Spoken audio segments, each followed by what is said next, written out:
नमस्ते, प्रणाम। मैं राजा, आप सभी का छोटा भाई। तो कैसे हैं आप सभी? हम उम्मीद करते हैं आप सभी मस्त होंगे और स्वस्थ होंगे।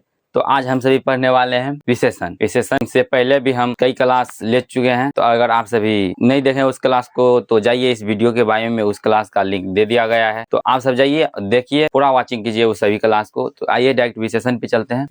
विशेषण में विशेषण को ही पहले पढ़ेंगे। विशेषण में क्या दिया हुआ है? जो शब्द संज्ञा या सर्वनाम की गुण की विशेषता को बताता है उसे विशेषण कहते हैं। यानी गुण की विशेषता बताता है उसे विशेषण कहते हैं। किसका विशेषता? संज्ञा या सर्वनाम के गुण की विशेषता बताता है। संज्ञा या सर्वनाम के गुण की विशेषता बताता है तो उसे क्या कहते हैं? विशेषण कहते हैं। जैसे देखिए, जैसे हम लिख दिए अमित तेज है। अमित तेज है, किसका इसमें बताया जा रहा है? तो अमित का विशेषता बताया जा रहा है। देखिए, अमित क्या हुआ? एक संज्ञा हुआ। अमित संज्ञा हुआ। अमित संज्ञा हुआ और तेज है ये विशेषता हुआ। अमित की विशेषता बताया जा रहा है, यानी संज्ञा का विशेषता बताया जा रहा है। अमित तो संज्ञेन हुआ, उसी का विशेषता बताया जा रहा है। देखिए यहाँ पे कुछ जैसे विशेषण विशेषण लिखिए और देखिए संज्ञा या सर्वनाम। संज्ञा को ऊपर में लिख दिए, सर्वनाम को नीचे में लिख दिए आपको समझाने के लिए। संज्ञा सर्वनाम। देखिए क्या बोले थे? अमित तेज है। अमित तेज है। अमित तेज है। अमित क्या हुआ? तो संज्ञा हुआ। अमित संज्ञा हुआ और तेज है ये विशेषता बताया जा रहा है। अमित का विशेषता बताया जा रहा है। यहाँ देखिए नीचे देखिए आप सर्वनाम में देखिए मैं नटखट हूँ। मैं नटखट हूँ। मैं क्या हुआ? सर्वनाम हुआ। ये सब संज्ञा सर्वनाम पढ़ चुके हैं। आप सभी नहीं देखे हैं वो वीडियो तो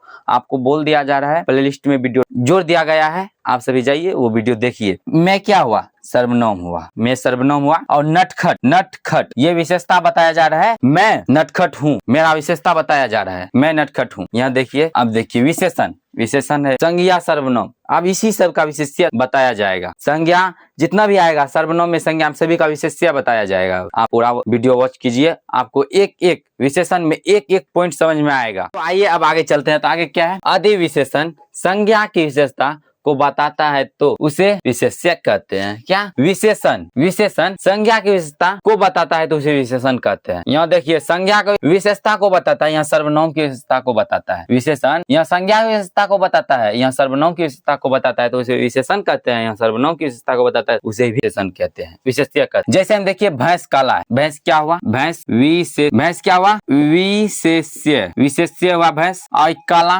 विशेषण। देखिए क्या बोला गया है? संज्ञा की विशेषता को बताता है। भैंस क्या हुआ? संज्ञा हुआ। संज्ञा हुआ कि नहीं हुआ? भैंस संज्ञा हुआ। और ये कलम हरा है, ये भी विशेष्य हुआ। और ये हरा जो है, कलम हरा है, ये क्या हुआ? विशेषण हुआ। समझे? समझते जाइए। हाँ, जो शब्द विशेषण की विशेषता को बता देता है उसे परिविशेषण कहते हैं। जो शब्द देखिए, जो शब्द विशेषण की विशेषता को बता देता है उसे क्या कहते हैं? परिविशेषण कहते हैं। इस टॉपिक को भी आप उतारिए, ये भी इम्पोर्टेंट है। जैसे देखिए कलम बहुत हरा है। किसका विशेषता बताया जा रहा है? कलम बहुत हरा है। कलम का विशेषता बताया जा रहा है। ये क्या हुआ? विशेष्य हुआ। क्या हुआ? विशेष्य हुआ। ये बहुत जो है ना, ये बहुत यहीं पर तो है, विशेषण की विशेषता को बता देता है, परिविशेषण कहते हैं। तो विशेषण की विशेषता बता रहा है। कलम बहुत हरा है तो कलम हो गया विशेष्य और बहुत जो है ये हो गया परिविशेषण। बहुत जो है ये हो जाएगा परिविशेषण। हरा क्या है? हरा क्या होगा? क्या बताएं आपको? हरा विशेषण होगा। हरा जो होगा ये विशेषण होगा। हरा विशेषण होगा। और दूसरा उदाहरण देखिए, उदाहरण समझ में आया। दूसरा उदाहरण देखिए, वह थोड़ा छोटा है। वह क्या हो गया? किसका विशेषता बताता है? ये विशेषण की विशेषता बताता है तो ये विशेष्य हो गया। क्या हुआ? विशेष्य हो गया। थोड़ा क्या हो गया? थोड़ा परिविशेषण हो गया। परिविशेषण ये क्या हो गया? विशेषण। क्या हुआ?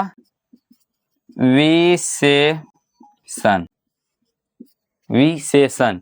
अगर आपको यहाँ तक में कोई डाउट लगा हो तो कमेंट में जरूर बताएं, हम तुरंत उसका हल आपको बताएंगे। तो आइए अब आगे बढ़ते हैं। तो आगे क्या है? विशेषण तो हम जानिए। अब इसके भेद के बारे में जानते हैं।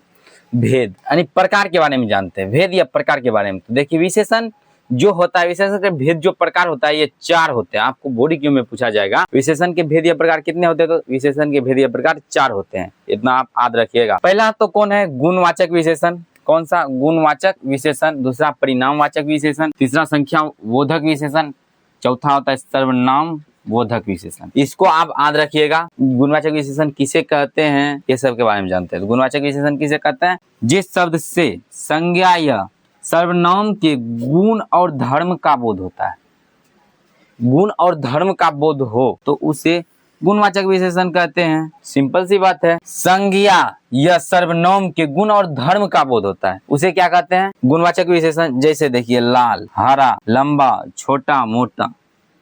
हम बोलेंगे राजू बहुत लंबा है, क्या हुआ? उसके गुण का बोध हो गया। कलम हरा है, कलम लाल है, क्या हो रहा है? कलम के गुण का बोध हो रहा है। उसी को गुणवाचक विशेषण कहते हैं। किसी के गुण का बोध होता है ना, यदि मेरे गुण का बोध हो उसी को गुणवाचक विशेषण कहते हैं।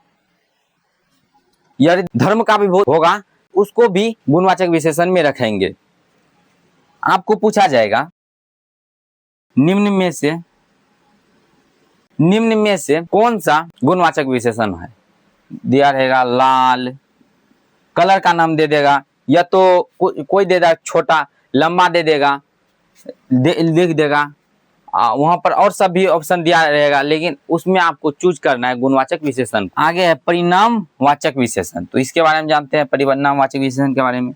जिस शब्द से किसी वस्तु को नाप या तौल का बोध हो तो उसे परिमाणवाचक विशेषण कहते हैं। नाप या तौल का बोध हो, नाप या तौल का बोध हो, नापते हैं या तौलते हैं उसका बोध हो तो उसे क्या कहते हैं?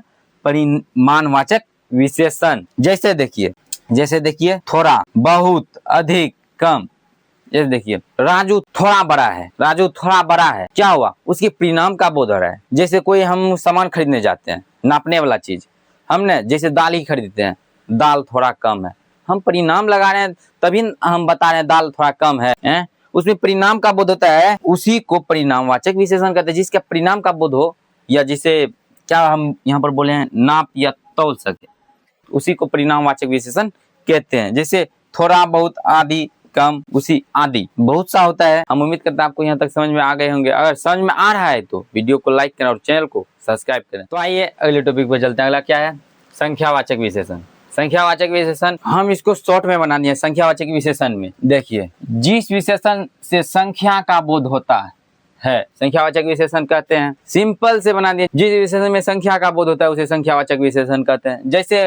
जैसे हम देखिए 10 किलो 500 ग्राम, देखिए इस सब संख्यन हुआ। उदाहरण में देखिए कक्षा में 40 विद्यार्थी है, विद्यार्थी क्या हो गया?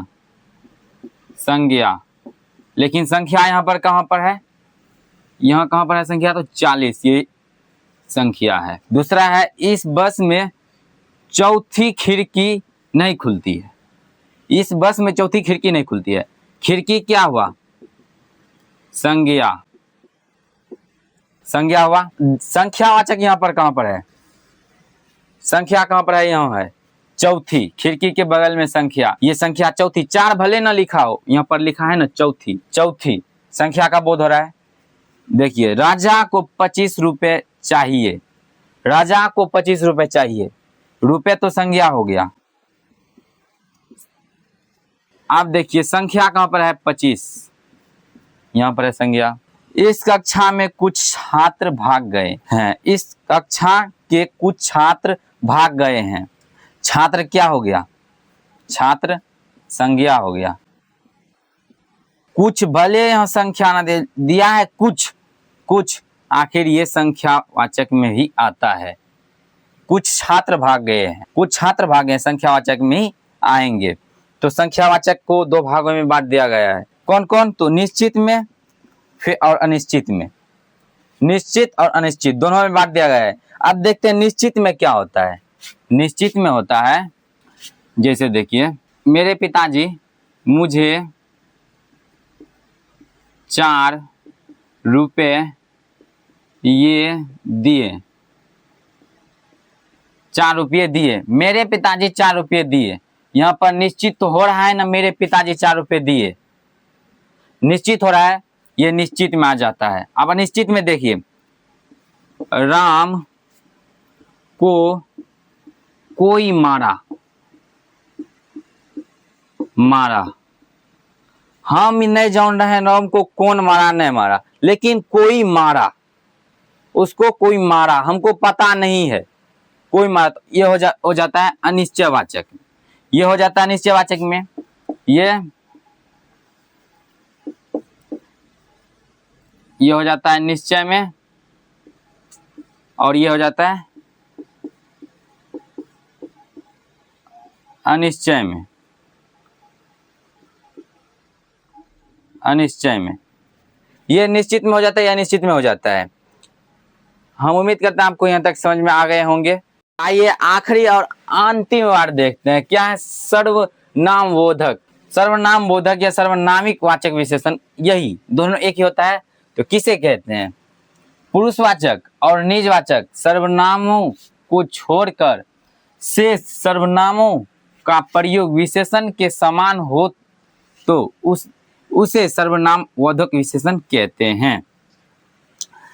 पुरुषवाचक और निजवाचक सर्वनामों को छोड़कर बाकी सर्वनामों का प्रयोग विशेषण के समान होता है तो उसे क्या कहते हैं?